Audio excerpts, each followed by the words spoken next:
Hello, this is Tony DeLigio of Plastics Technology Magazine. On October 25th, Japan-based maker of injection molding machines, UBE Machinery, welcomed customers, suppliers, and dignitaries to its assembly facility in Ann Arbor, Michigan, to celebrate the opening of its latest expansion, a fourth bay that will allow it to double capacity for machinery assembly and rebuilds. Here, it's really exciting to see the expansion and see these plans come to fruition. The factory, which was originally built in 1996, was last expanded in 2002. UBE has operated a subsidiary in Ann Arbor since 1987.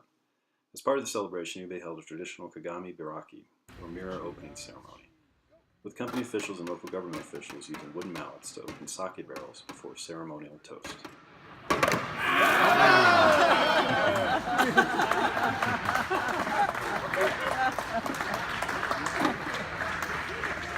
Kanpai.